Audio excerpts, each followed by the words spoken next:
RER Information. Et nous retrouvons tout de suite le journal présenté par Éric Michel. Bonjour. Bonjour à tous. Contrairement à ce que prédisaient les sondages, nette victoire de Barack Obama hier à l'élection présidentielle américaine. Le candidat démocrate a obtenu 303 grands électeurs. Il lui en fallait 270 pour gagner, contre 206 à son adversaire républicain Mitt Romney. Au niveau du vote populaire, Barack Obama a obtenu environ 50,2% des voix, contre 48,3% à son adversaire. S'il garde la majorité au Sénat, le président américain devra cohabiter toutefois avec les républicains au Congrès.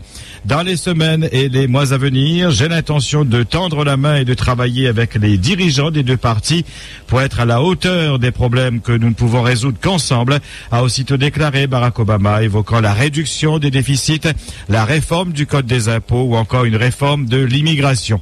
Les chefs d'État du monde entier ont salué la victoire de Barack Obama.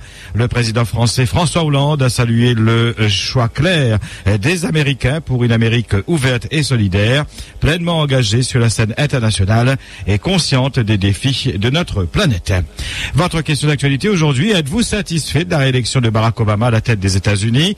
Avez-vous suivi ces élections américaines? Pensez-vous que Barack Obama pourra améliorer le quotidien des Américains? Vous paraît-il le mieux à même de régler les conflits internationaux? Vos réponses sur le www.rer.re. Vos réactions en direct à 9h, 11h et 17h. RER. Dans l'affaire du protocole d'accord signé entre les deux tours lors des élections municipales de Saint-Louis de mars 2008, Claude Warreau comparaîtra aujourd'hui devant la cour d'appel. Il est notamment poursuivi pour promesse d'embauche en période électorale, ce que le parquet a qualifié de discrimination à l'embauche et achat de voix. En première instance, Claude Warreau a été condamné à 2 ans d'inéligibilité, 16 mois de prison avec sursis et 15 000 € d'amende. Après Saint-Louis où 2 constructions sans permis et sur une zone non constructible, hier l'État a procédé une nouvelle fois à la démolition d'une autre maison à l'étang Salé-Léo, cette fois au lieu dit Les Canaux. Là aussi, il y avait un défaut de permis de construire et une construction en zone agricole. RER. Les décrets d'application des emplois d'avenir sont parus au journal officiel jeudi dernier, ce qui permet maintenant de lancer la campagne de recrutement de 150 000 jeunes de 16 à 25 ans d'ici 2014. Notre île doit bénéficier de 5 000 de ces emplois, alors que la Guadeloupe et la Martinique ne devraient en obtenir que 1 500 chacune. Le ministre de l'Outre-mer aura certainement l'occasion de préciser tout cela, puisque Victorin Lurel sera en visite dans l'île à partir de demain et jusqu'à dimanche. Le projet de mariage pour tous, ce que certains appellent mariage homosexuel, a été présenté hier en Conseil des ministres.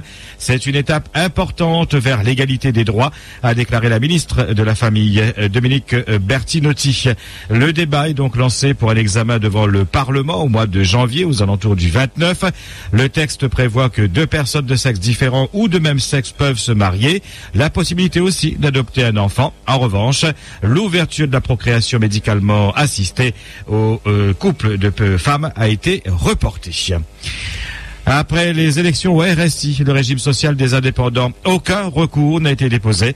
Le 26 octobre dernier, la liste d'Ibrahim Patel, le président sortant, est arrivée largement en tête devant celle de son adversaire, Gérard Lebon.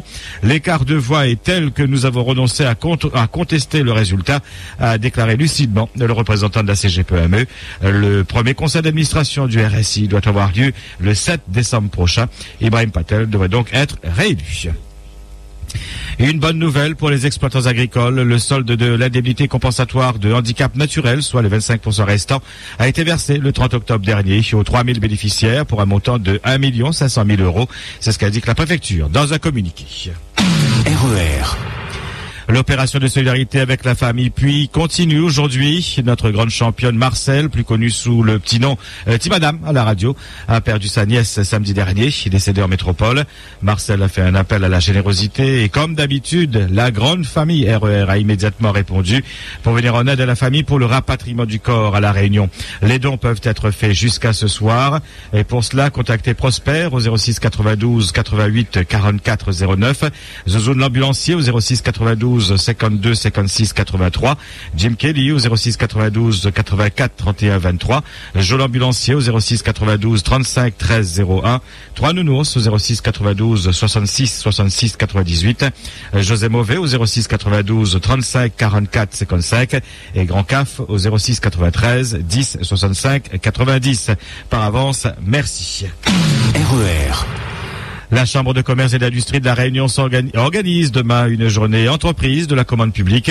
Les petites et moyennes entreprises pourront s'informer directement auprès des donneurs d'ordre publics sur les marchés en cours et à venir. Les explications tout de suite de Hudson Sandy, le président de la commission BTP à la CCIR. Vous savez pertinemment que dans ce contexte économique très difficile que traverse actuellement la Réunion, la Chambre des commerces, à travers son président et l'ensemble de son équipe, on a décidé de faire une journée d'entreprise de la commande publique à l'initiative de nos ressortissants afin qu'ils puissent répondre au marché public, c'est-à-dire au marché d'appel d'offres et qui sont au contact des acheteurs publics. Quels sont justement les problèmes que soulèvent ces chefs d'entreprise par rapport à ces commandes publiques? La principale difficulté aujourd'hui, nos ressortissants, nos chefs d'entreprise, ils ont la tête dans le guidon, ils n'ont pas la tête à répondre aux appels d'offres et malheureusement, on est toujours relayés, ils sont toujours relayés au rang de sous-traitants. Et nous, dans le cadre de cette journée de la commande publique, qui a lieu la première fois à cette CCI, nous voulons leur faire prendre conscience qu'ils peuvent aujourd'hui répondre et avoir accès à la commande publique en direct et qu'ils arrêtent d'être des éternels sous-traitants. Dans cette présentation qui aura lieu ce vendredi, il y aura déjà 4 ateliers, 4 thèmes. Il y aura déjà comment répondre à un marché public.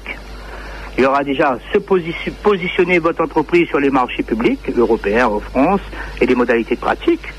Il y aura aussi un atelier au niveau du contentieux en marché public. Et il y aura un 4e atelier, l'offre de prix dans le cadre des marchés publics, méthode de calcul de révision. Et ils auront en phase 2 les acheteurs publics et ils pourront poser les questions qui leur semblent pertinentes. Parce que vous savez qu'aujourd'hui, les TPE, ils ont l'impression, comme vous l'avez dit tout à l'heure, que la commande publique, ils n'ont pas accès. Mais malheureusement, si, ils ont accès. Voilà.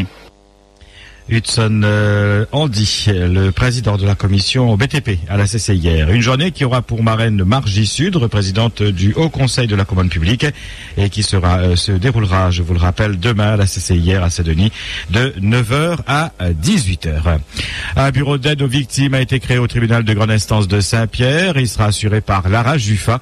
Selon cette association, chaque année, 3000 personnes sollicitent ses services. RER. Le sport automobile ébranlé par cette affaire de dopage. Un pilote s'est fait contrôler positif à 2 substances pour effacer la fatigue et à masquer la prise de produits dopants. L'identité du pilote n'a pas été révélée. Tout ce que l'on sait pour l'instant, c'est qu'il s'est fait contrôler lors du dernier tour auto à la suite des analyses de ses urines. L'agence française contre le dopage révèle également dans ce rapport que 2 vététistes ont triché lors de la 17e édition de la méga-avalanche de l'année dernière à Saint-Paul. Et à la veille du rallye national Mogamat-Pogatol, nous avons voulu savoir ce qu'en pensent quelques pilotes. Tous sont très prudents sur le sujet, à commencer par Malik Soirou. Bon, je sais pas, parce que ça peut être quelqu'un qui n'est pas bien aussi, qui prend des médicaments. Bon, moi, c'est pareil. Moi, je prends des efferalgan pendant le rallye ou, je sais pas, quelqu'un peut être dopé dans n'importe quel... Si c'est à cause des médicaments, je vois pas ça comme du dopage. Par les médicaments, pour moi, il n'y a pas de pilote à la Réunion qui se dope pour avancer ou pour être devant. Non, pas du tout. Hein. Stéphane Samkamfrev. Je vois pas l'intérêt d'un pilote de rallye d'aller se doper pour aller vite en rallye parce que c'est pas l'idéal. On a besoin de tous ses sens et d'avoir un corps et un esprit sain pour pouvoir entamer un rallye. Maintenant, je veux avoir le fond de l'histoire, savoir ce qui s'est passé. Tant que j'aurai pas le fond de l'histoire, je pourrais pas donner mon avis là-dessus exactement. Damien Dorseuil. Le dopage, déjà par définition, c'est quelque chose tout à fait contraire aux valeurs du sport, ça c'est sûr. Donc que je cautionne pas bien évidemment. Après, le cas qui s'est passé au Tour Auto, pour l'instant, je me prononce pas trop parce qu'il faudrait en savoir plus. Ça peut être plusieurs cas de figure. En tout cas, c'est clair que si c'est le cas, c'est vraiment pas beau du tout pour notre sport. Philippe Maître. Écoutez, je crois que en dehors de l'effet d'annonce, il faut aller peut-être un petit peu plus loin sur la personne concernée que je ne connais pas.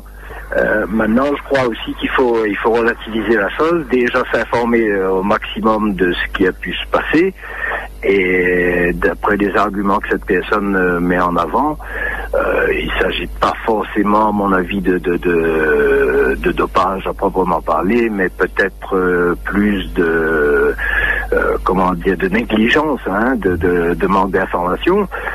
Ceci dit, il est bien évident que je suis contre le dopage dans le sport. Je crois que c'est quelque chose qui mine le milieu cycliste. Et on ne tient absolument pas à ce que ça vienne interférer dans notre sport qui est le rallye. Malik Unia. C'est toujours triste d'entendre un sportif épinglé par un problème de dopage. Le problème, c'est qu'aujourd'hui, il y a des règles très draconiennes vis-à-vis de l'éthique sportive, bien sûr, mais également pour le sport d'une manière générale. Aujourd'hui, il y a des règles. Donc, quand on est sportif et quand on s'engage dans une compétition, il faut savoir qu'on n'est pas seul, puisqu'on est en train de croiser le fer avec d'autres sportifs, et on doit le faire d'une manière saine et avec toute la conscience tranquille. Thierry Laolong. Alors, moi, je pense qu'il faut relativiser un petit peu les choses, mais je pense qu'il faut un petit peu regarder un petit peu le dossier pour voir aussi si ça ne sait pas si c'est quelqu'un qui n'est pas sous médicaments ou autre. Peut-être que ce n'est pas qu'il n'a pas cherché vraiment véritablement à se droguer pour avoir de la performance. Je ne pense pas qu'un médicament ou quoi que ce soit peut faire gagner des secondes dans un rallye. Ces différents pilotes sont engagés d'ailleurs dans le rallye Mogamat Mogatol qui débutera demain. 3 étapes et 14 spéciales sont au programme. Un événement à suivre en direct sur RER. RER. 8h13 sur RER. Merci à tous de votre fidélité, de votre attention. Passez une agréable journée. RER, la radio qui vous transporte sur toute l'île.